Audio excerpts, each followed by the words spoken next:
تو زرداری بھٹو خاندان سے بڑا جاگیردار اور مافیا ہے، تو اس ملک میں پیدا نہیں ہوا سر. بھٹو بہت تیز بندہ، تو آپ تصویروں میں دیکھیں گے، آپ کے کونے میں بھٹو کھڑا ہوگا ہر تصویر کے کونے میں.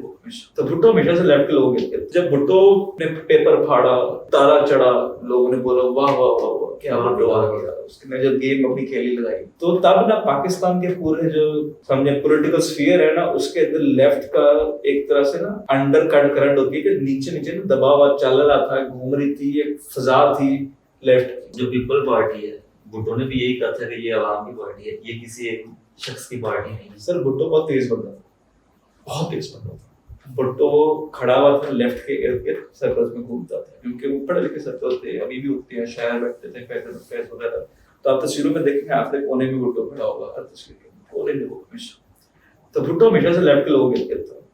تو جب بھٹو نے پیپر پھاڑا، سمجھ آ رہی ہے نا ویون کے اندر، اس نے تارا چڑھا، لوگوں نے بولا واہ واہ واہ واہ کیا بھٹو آ گیا. اس نے جب گیم اپنی کھیلی لگائی، تو تب نا پاکستان کے پورے جو سمجھے پولیٹیکل سفیئر ہے نا، اس کے اندر لیفٹ کا ایک طرح سے نا انڈر کرنٹ ہوتی ہے کہ نیچے نیچے نا دباؤ چل رہا تھا، گھوم رہی تھی، ایک فضا تھی لیفٹ کی، جو جس سے زیادہ ابھی نہیں بڑھی. میراج محمد خان جو تھا تب موومنٹ تھی کہ بھائی ہم نے یہ کرنا ہے انڈسٹریلائز، اور پلس آدھا موومنٹ ٹوٹ کے شوق کا لوگ سمجھ سے بار بار تھی بنگلہ دیش سے نکلا سکے. اب تو ہم بھول جاتے ہیں بنگلہ دیش پاکستان کیسا بھی تھا، لیکن تب تو سفر نہیں کر سکتے تھے لوگ، کتنا بڑا نقصان ہوا اس ملک کو.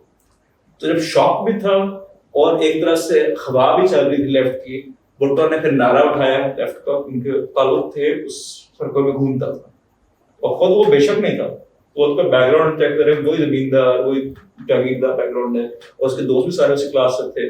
لیفٹ کو لالچی ہو گیا، لالچی تھا کہ ہم لوگ انفلوئنس کر لیں گے اس پارٹی کو. ایک دفعہ اندر جا کے نا، بے شک ہم تعداد میں چھوٹے ہیں، کم ہیں، ہم ان کو بولیں گے بھائی پالیسی تھوڑی اس طرح کر لو، غریبوں کو فائدہ ہو جائے گا. کس چیز کے ہم خلاف ہیں ہماری پارٹی میں؟ کہ جب ہسٹوریکلی آپ دیکھتے ہیں جو کامیاب موومنٹس ہیں انہوں نے کمپرومائز نہیں کیے، نہ انہوں نے کسی سے جڑنے کی کوشش کی، نہ انہوں نے یہ سمجھے کولیشن میں آنے کی کوشش کی کہ بھائی ہم چھوٹے جونیئر پارٹنر کے طور پہ انفلوئنس کر کچھ نہ کچھ کو ساری لیں گے، کیونکہ آپ لا نہیں سکتے. اسپیشلی جب آپ کے پارٹنر ہیں جاگیردار، آپ کے دشمن سیاسی طور پہ ذاتی دشمن نہیں ہمارے، مطلب اچھے لوگ بھی ہوتے ہیں بہت زیادہ، میرے ذاتی دوست بھی ہیں جو بہت پیسے والے لوگ جاگیردار ہیں اور فنڈنگ بھی کرتے ہیں اکثر ہم لوگ ہمارے پروجیکٹس پر. یہ اس پہ کمنٹ نہیں ہے، یہ ان کے پولیٹیکل اسٹینڈ پہ کمنٹ ہے کہ وہ سیاسی ہمارے دشمن ہیں، کہ جو انہوں نے سیاست میں کی ہے ہمارے ساتھ 70 سال سے، وہ وہاں کو خون پسینہ لوٹ لی ہے. تو اس طرح سے جب آپ ان کے ساتھ جا کے کھڑے ہو جاؤ گے تب وہ آپ کو کچھ نہیں کرنے دیں گے. تو پھر یہی ہوا نا جو لیفٹ کے ایلیمنٹ تھے بھٹو کی پارٹی کے اندر، پھر ان کے ساتھ جو ہوئی آپ کے سامنے ہی ہے ان کے ساتھ. تو اور بعد میں بھی اگر آپ دیکھیں آج کل کی بات کریں تو زرداری بھٹو خاندان سے بڑا جاگیردار اور مافیا ہے، تو اس ملک میں پیدا نہیں ہوا.